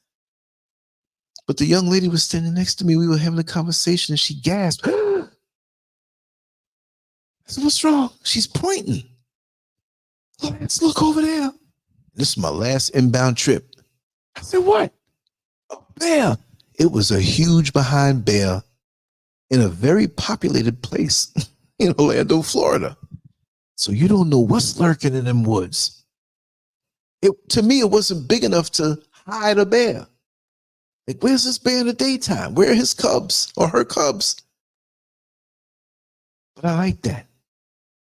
I don't want to run into one. but I like to see the processes of nature. It's just something about it. And believe me, trust and believe, I'm a New York City guy to the day I transition, but I understand what's better for me. I'm a New Yorker to the day I die. Let me just tell you something. I'm going to give a shout out to the young lady that I met today in the supermarket. And I approached her. And yes, I don't do that to women. Like, hey, girl, what's up? What's your name, baby? Give me a number. I don't do that. She was on the phone and she was speaking in a way that let me know that she had some connection to New York City. And I'm sitting there, you know, getting some broccoli out of the frozen food section, filling up my cart. I said, it's mixed though, but she's been in New York. And so my spirit led me, and I'm giving you a big shout out if you're listening, right? And she'll tell you. And I said, excuse me, miss, I'm sorry to be so forward. You know, I didn't do it in any kind of way where she said, oh, this guy's a clown. He's trying to get my number. She's a grown woman. She's younger than me. I said, listen, I was not listening to your conversation, but since I moved to Ghana from New York City, I can hear a New York accent. You can think in a New York accent, and I'll hear it. She said, yes, I'm a Ghanaian, but I lived in Manhattan, or actually the Bronx. I'm not going to put too much of a business out. I lived in the Bronx, and I worked in Manhattan for 3 years. And I went to this particular college, which was a very high-level so-called college, technically, for that profession that she's in. And she did well. I said, wow. You've been there for 3 years and you leapfrogged over many people who lived there. And I'll tell you, New York and many places in America, they will appreciate you more than if you lived there. Meaning that if you are a New Yorker, you can make it there, right? But they're going to think that you're going to take things for granted. But when you come from another country and you coming from an education, they're like, this person here, they made a sacrifice. And I'm willing to bet that they're more serious than that's the way they think, even from other states.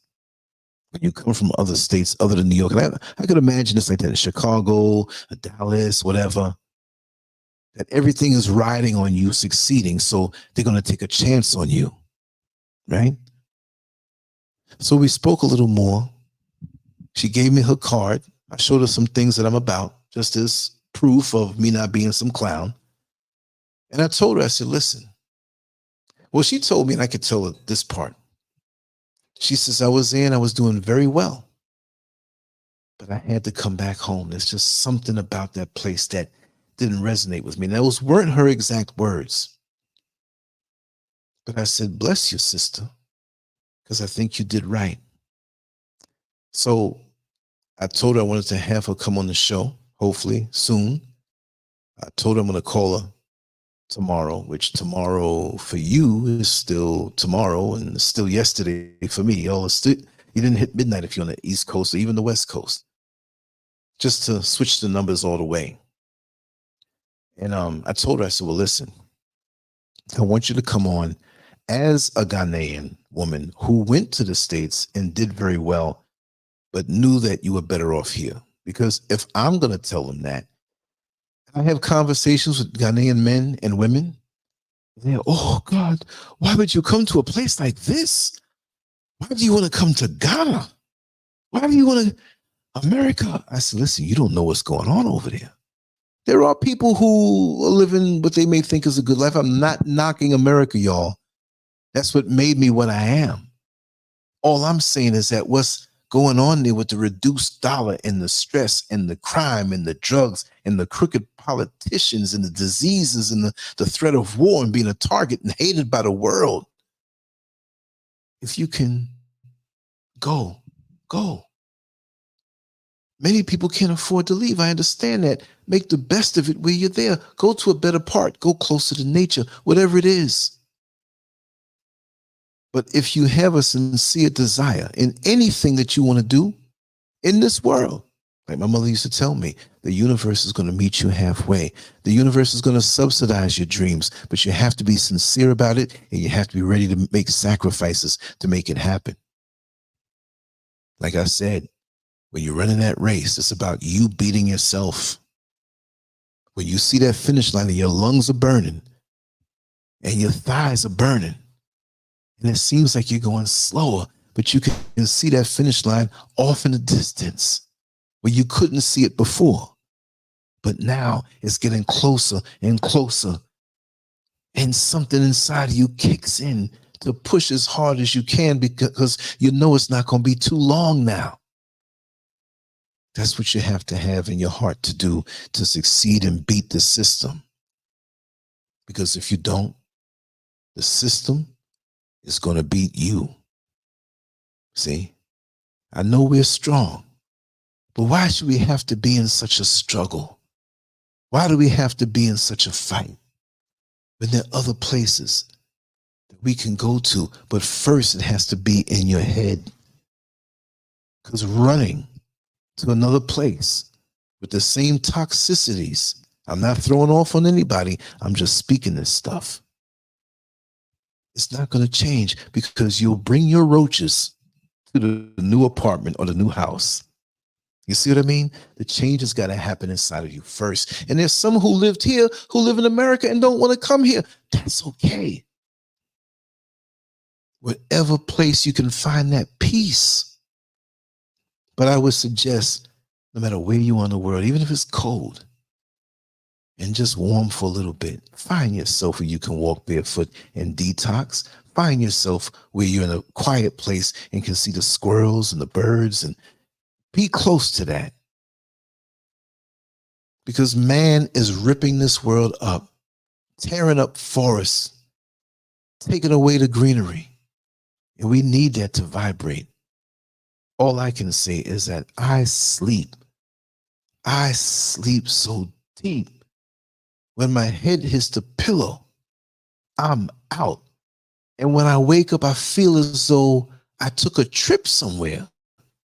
And of course, on a spiritual level, we have.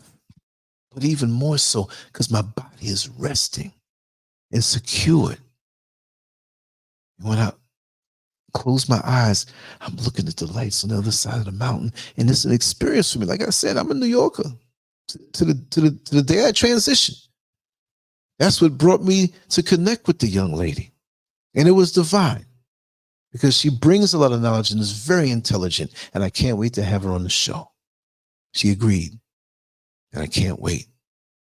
And this is how we have to vibe with each other, because you can't talk to everybody. You can't approach everybody in public. But when you're so in tune with yourself and connected with yourself and don't have the impoverished mentality, right? Because you can come out into the country and still have it. Like they say, you can take the person out of the hood, but you can't take the hood out of the person. They'll go somewhere affluent according to the engineered standards. We're saying that way because to me, nature is the ultimate affluent place to live. It gives you everything.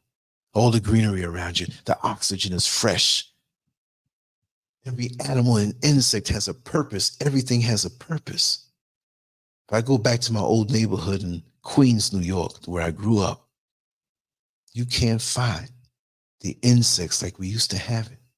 You can't find the greenery like we used to have it, just patches of it. You would smell the trees and greenery in people's backyards and front yards and just all over. You inhale. People that used to live in Manhattan, when we used to live in Manhattan, lived there for my first 5.5 years of my life. When we moved out of that apartment, Queens was so fresh that the people in Manhattan would say that we knew, because my father had a shop in Manhattan. We'd always come back there because he kept his machinery in there because most of his work was in Manhattan. And the people in the neighborhood on the block that we knew, man, you ought to moved out to the country. They used to call Queens the country. And the Queens folks said that about Nassau County, and the Nassau folks said that about Suffolk County and Long Island. You way out there. It was a status thing.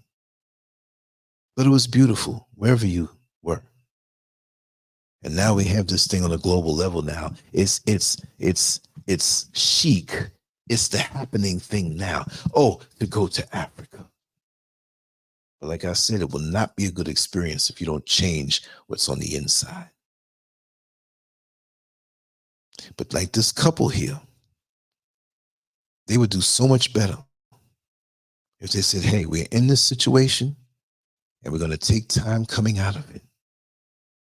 Let's reject the engineered system and let's save to pay our way out of this engineered system and into a natural way. And it doesn't mean you even have to leave the country. You can find places. Just like it was said in the chat room. Angel Spills said it. You could take the whole world's population and put it in Texas. You might not be into the whole Texas thing. Texas kind of scares me though, for real. Tornadoes and you know what I mean? And I wouldn't be near the edge there. Where they had the bad hurricane at the turn of the century, last century. Right? Or you pick where you want to go. You pick as far as you want to get away from the big city. Some people have health concerns that they need to be near a good hospital with the modern amenities to take care of you. That's a big consideration, right? You have family. You may have family with special needs. That's another consideration where you might not want to leave, but you can make an adjustment. Everybody's situation is different. But again, we have to understand, like the title says, the more you move to nature, the less poverty you'll go through. The same kind of poverty that you deal in the engineered system, you're not going to face that. And in your transition, it's not like you're not going to have any bills. You set up these systems, it's going to take some money. You may downsize and build something where you don't have to worry about the urban planning and getting the permits of this and that. You're still going to have to deal with that, but it's less of that. You can design your own place that has all the amenities and laid out with the traffic flow the way that you want it to be. And you feel a pleasant ache in your heart when you walk through that place because you said, man, I wanted this, I wanted that, and it's cheaper when you build further out. I'm kind of rambling, y'all, but I really mean that you can take charge of your life. You don't have to end up like this couple. I couldn't put kids in that picture. That would break my heart to see. You know what I mean? I'm like, okay, a married couple, that's it. And if you're in a situation like this, please don't make no babies. Sacrifice ahead of time before you bring them in. And if you happen to have them, well, we have to deal with that, but it doesn't mean it's impossible. It's just a little more sacrifice. But you choose life.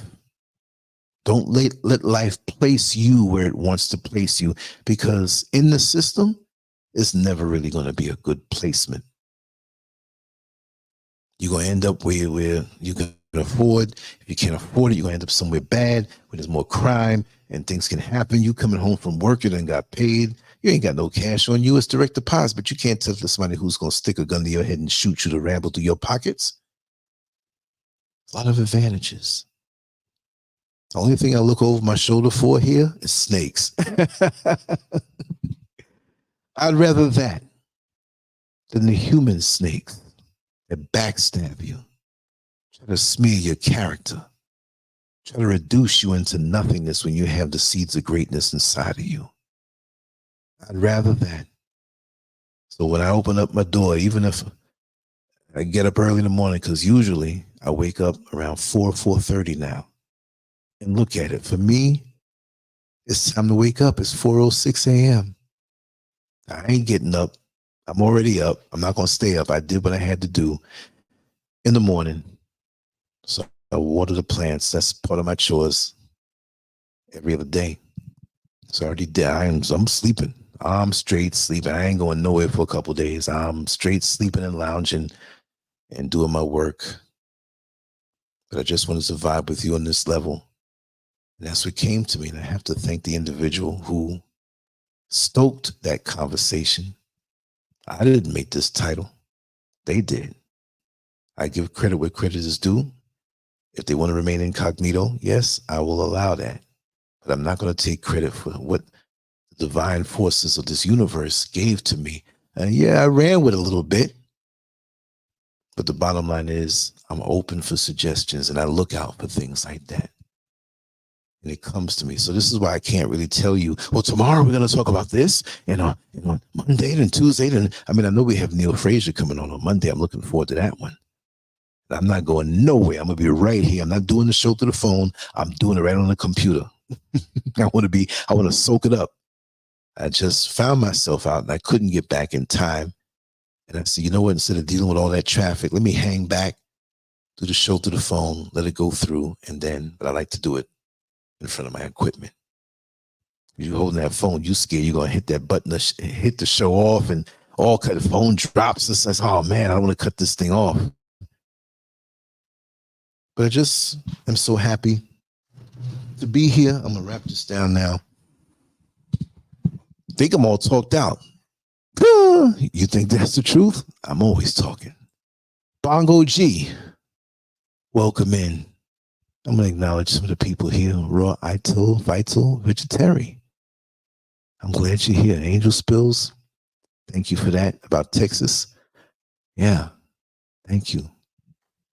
Renee Green, greetings to you. Crispus Harris, I'm glad you're here. And you know what? I feel so rejuvenated while feeling fatigue at the same time. Ain't that something? Interested Abbott. Yes, we are evolving. These are the comments in the comment section and just the things that everybody's saying. Sweet D, always. You're doing better with the live, Sweet D. Lots of times you're like, oh, I missed the live. You're doing better with it. Monk Million, yes, much love to you all. Head Nodding Sons. I saw you earlier, but I was kind of zoned. And Deprogrammed Nonconformist. I like that name. Deprogrammed Nonconformist. Too powerful. Look at that name. Deprogrammed Nonconformist. See, we need some rappers in hip hop to have names like that, that the name itself teaches you. But you know, the wicked music and entertainment world is not going to allow stuff like that. We're creative people. We need to stop with the cookie cutter stuff. Oh, and Indigo King. Oh, yeah, he just left the comment. Okay, good. All right. Oh, I hope you do get rid of that, brother. Yeah. But I'm glad you're here. I scrolled up. I didn't see you just put that comment in. Yeah, definitely. There's 40 people watching and so many people in the chat. I'm going to wrap this down, y'all. I just want you to know I love you all. And honestly, I don't know how I got to just under the 2-hour mark, because I started out like I was nodding out before I even made this banner. I said, oh, Lord, give me the strength to get through the show. No. When I start talking and getting into stuff, it's a joy to vibe with you all here. But I'll tell you one thing. See, it's not midnight for the East Coast yet. It's 11:10. Oh, God, right? It's 4:10 for me. The sun's going to be up in an hour and a half, an hour and 40 minutes, whatever, a little before 6. And I'm going to hide from the sun like a vampire. But you know what? I know I'm not going to sleep a whole 8 hours. That sun is so powerful. And I'm going to want to be out in it. And I'm home. And I say, I'll wake up now and I'll go back and lay down a little more. I'm going to do that. But I'm just so glad to be here with everybody. And it brings me great joy to look forward to come and sharing thoughts, emails that you send me and the text messages and all that stuff. It keeps my mind going, right? I don't have time to fall into hopelessness because you all help me with that by keeping me enthused to do more. Keep after something. Keep focusing on something. When you have the force propelling you, you don't fall. And I use the analogy of the skimming rock. When we skim rocks by the lake, and we take the smooth rock and we get low and we throw it along the surface, and sometimes we get 2 skips before it drops in. Sometimes we get 3. There's a little young boy back years ago. I mean, I must have been like 19, 20 by the lake. A little young boy, like 8, 9 years old. He always got 4 skips. I'm like, frail as you are, how do you get, I'm big and strong. It's not about strength. It's a technique. But you throw the stone and it has momentum, right? It's not going to fall. Just like when you learn to ride your bike and you get your balance and you have momentum, you can take your hands off the handlebar and pedal the bike. You know that trick. But if you slow down and less momentum, you fall. So you have to keep your enthusiasm up, even when you're on or in a situation that doesn't feel right or it's not right, and you know you can do better. If you keep that momentum in your spirit and emotional and mental and keep pushing, that'll keep you from falling like the rock that lost its momentum. And I hope these two don't become that. They don't look too pleased, and it's real. You can get swallowed up, and that's not a good thing. So keep your momentum going. Keep yourself amped up, even when it looks like there's no hope. Your lungs are burning, your legs are burning. The finish line is there. There's always better. But where your mind goes, your life goes. You have to see better.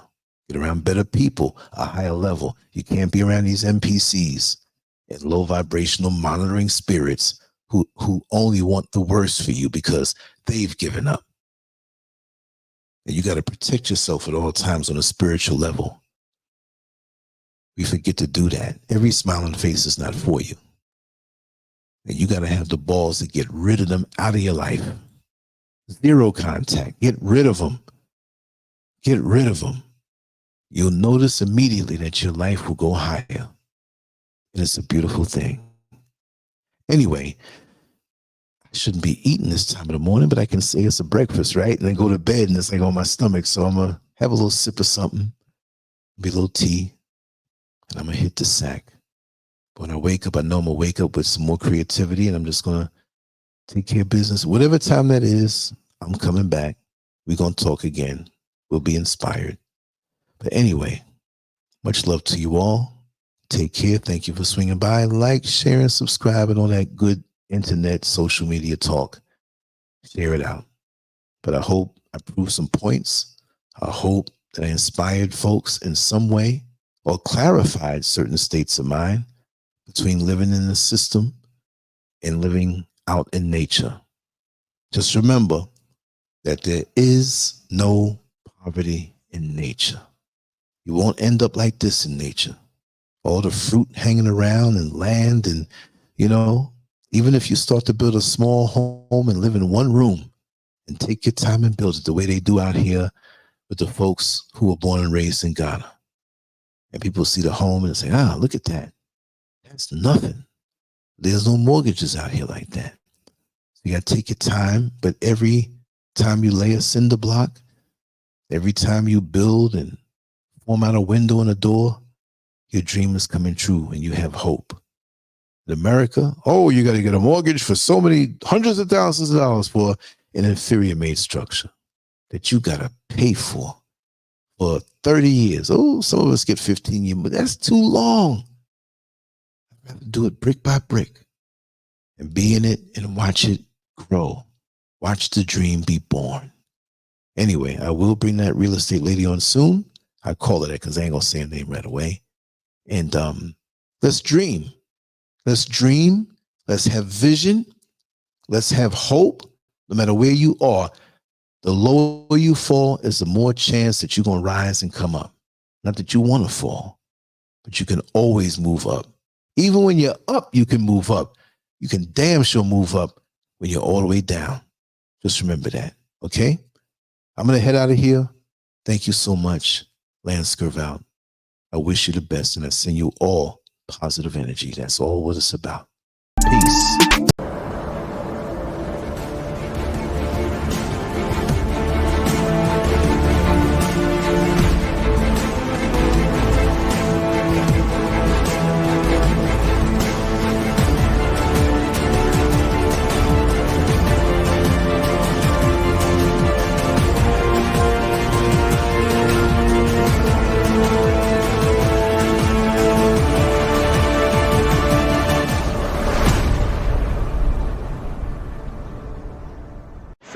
Hello, this is Martha.